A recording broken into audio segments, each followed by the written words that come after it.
on l'entend souvent pour les fêtes de fin d'année. Je vais vous proposer 2 niveaux pour le jouer.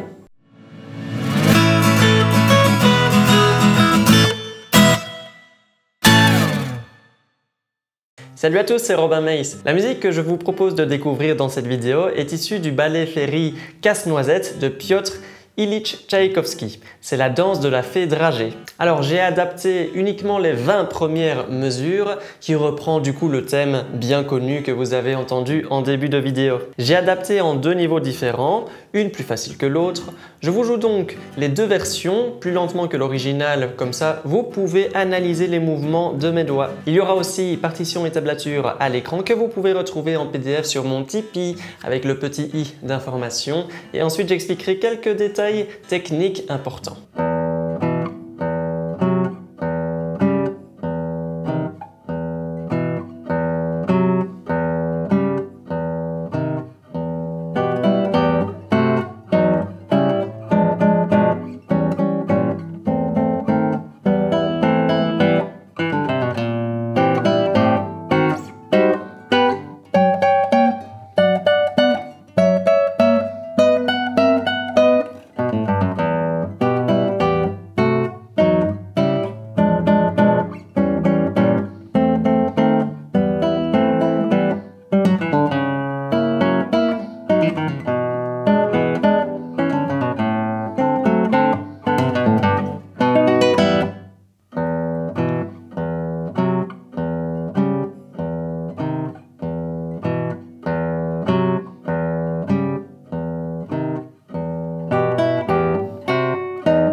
Je vais d'abord expliquer les endroits techniques particuliers dans la version complexe, puis j'expliquerai un peu comment j'ai simplifié la version facile.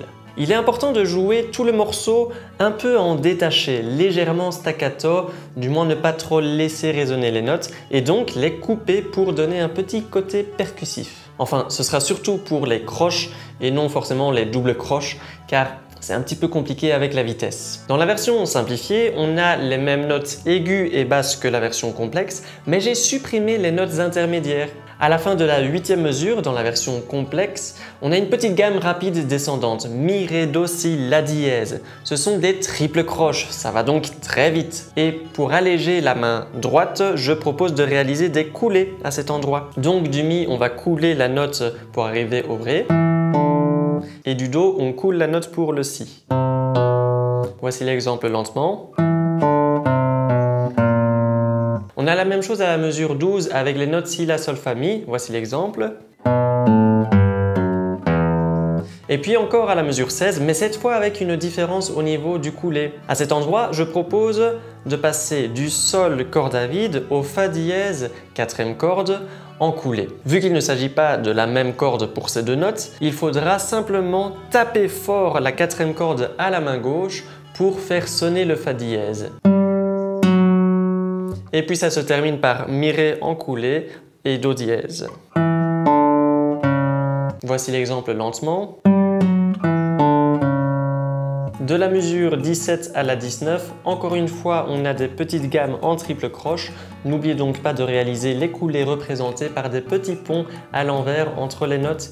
Vous avez compris le principe. Pour la version simplifiée, j'ai simplement repris la première et dernière note des triples croches. Et ça donnera le rythme croche pointée, double croche avec la note suivante après.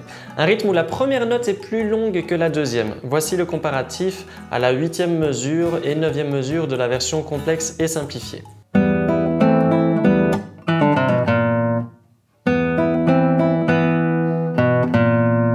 De la mesure 9 à 12, on monte de plus en plus dans les aigus, dans la version complexe, jusqu'à trouver des positions pas du tout confortables en bas du manche. Je vous rejoue la montée lentement.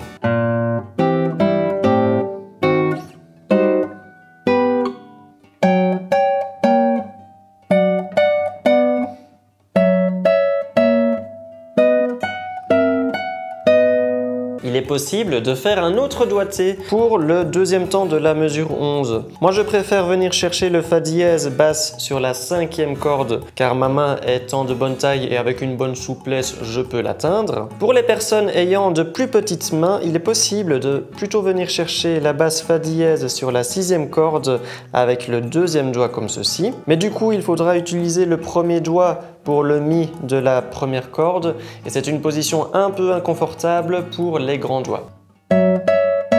Et pour atteindre l'autre basse, il faudra simplement utiliser le deuxième doigt qui passera de la 6e corde à la 5e corde au La dièse. Je vous fais un petit comparatif de deux doigtés. Ou bien... Et pour éviter toutes ces positions et notes aiguës, de la mesure 9 à la mesure 12, la voix aiguë est jouée à l'octave, plus grave dans la version simplifiée. Voici l'exemple.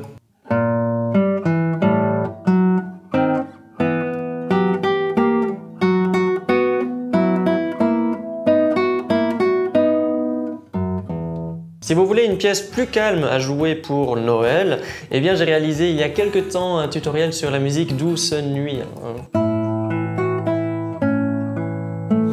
Je vous laisse le lien dans la description de la vidéo. J'espère que l'adaptation et le tutoriel vous a plu. N'hésitez pas à me le faire savoir en commentaire et avec le petit pouce vers le haut. Abonnez-vous si vous souhaitez la chaîne dans votre flux d'abonnement et on se voit dans une prochaine vidéo. Ciao!